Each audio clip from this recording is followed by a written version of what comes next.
keeps on trucking right through the 80s. Good morning, children of the 80s. This is your Woodstock, and it's long overdue. Live Aid, Philadelphia, Pennsylvania, July 13th, 1985.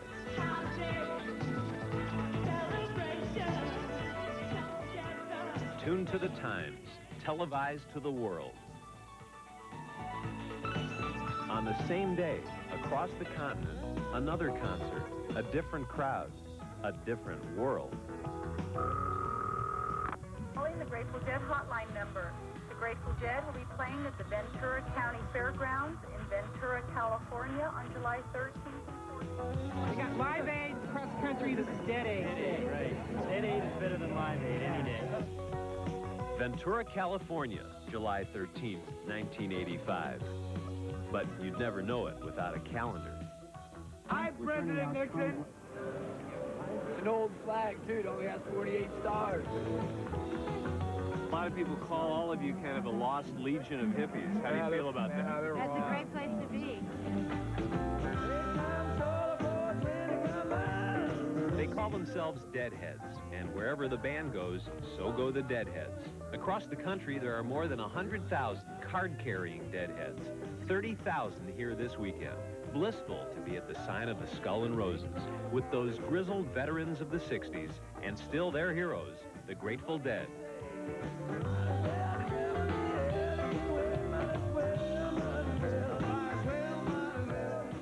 They've never had a top 40 hit, they haven't done an album in 5 years, and they don't even advertise their concerts.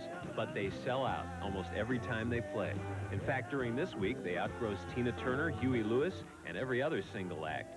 $375,000 for the 2 shows here, and all through word of mouth among loyal Deadheads.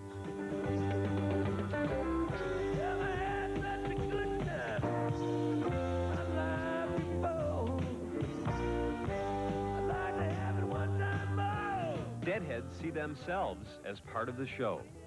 There is a common belief system involved here that extends beyond the music, and the music is perhaps the most visible aspect. Those are the musician parts of our show. Yeah, right. But our show kind of goes like into the life show, and the life show is, I know there was an old guy on the bus today, and he was kind of like going over the top and crying and stuff, and he turned to me with tears in his eye and a big smile, and he said, you know, we're good people. What is it about the Grateful Dead that kind of brings you all together, and it's kind of the focus, the center of this universe for you? Because music fractures time. It recreates time without the tyranny of tense. If some here seem like they fell into a time warp, they did.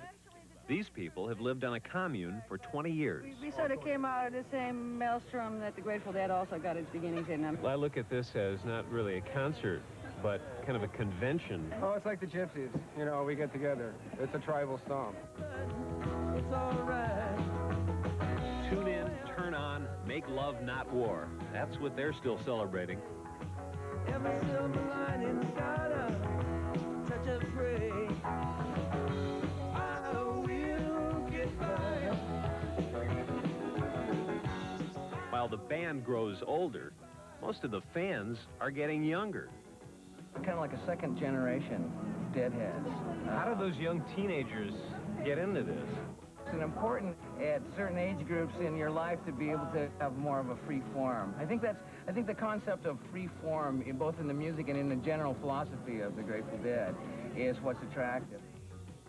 We all just cut loose of the rules, cut loose of our hang-ups, and went to where our intuition told us to go, which was the shows, and then it was the shows again. It was back together again and back with each other again. Doing that all the time is a lot of fun, but the pay's not too good. How do you support the habit, the Grateful Dead habit? Well, for one thing, we don't pay rent. We live in a school bus. You know, for another thing, we're both artists, craftspeople. You know, sometimes you work, sometimes I work. We make T-shirts, we silkscreen shirts, and sell those at the shows here. We're the egg roll people. We live on egg rolls. We sell egg rolls for a living. Everywhere we go, people eat egg rolls. Get to see people from all over that we know all over. Waiting for my boyfriend somewhere, but he's supposed to come with them, but they lost him in Barstow somewhere. I hope he gets out here. There's people here traveled thousands of miles to get here and had no fear that they'd get in. Came without tickets. Come right here and it's all about this. See you at the next show. When this one's over, we're not going anywhere but to the next show. And how long are you going to keep doing this? I'm 32 now. I've been doing it since I was 16. Like the band does another 20 years, I'll do another 20 years with them, you know. Is all of this what was going on during the 60s but kind of disappeared from most of our lives? I think it's better. I think it's crisper because people learned from the 60s to not be so naive and innocent. There's a lot of hard edges to accommodate in the world, and you just can't be a love child floating through life.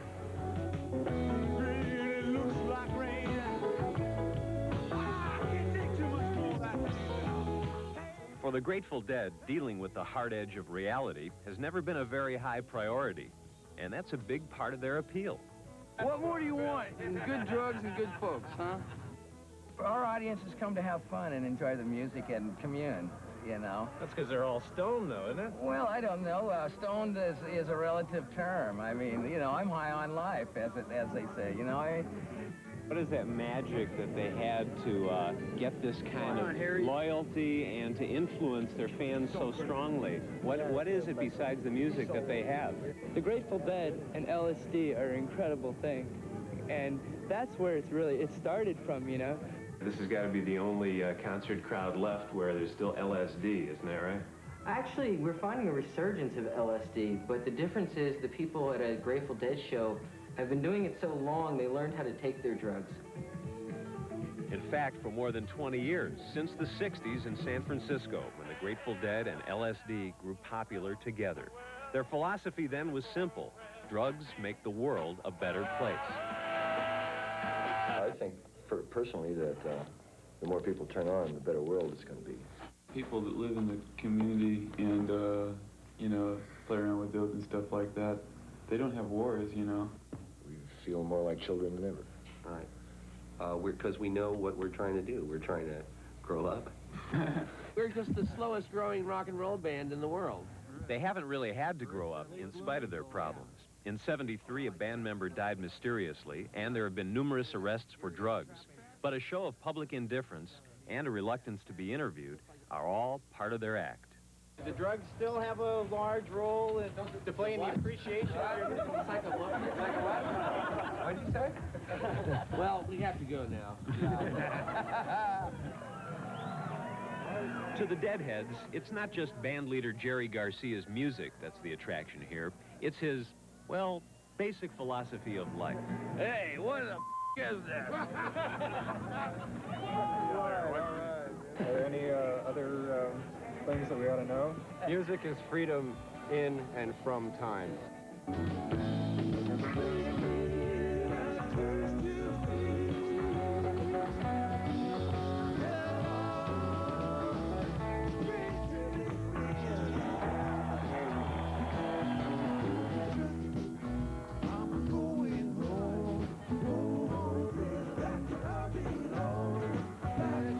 Happen to you if the Grateful Dead stopped? We'd go on, you know. We'd probably have to break down and get jobs, you know. I won't do that. I won't do that. I'm an artist. Calling the Grateful Dead hotline number. The Grateful Dead will play one concert at Boreal Ridge at Donner Summit, California on August 24th.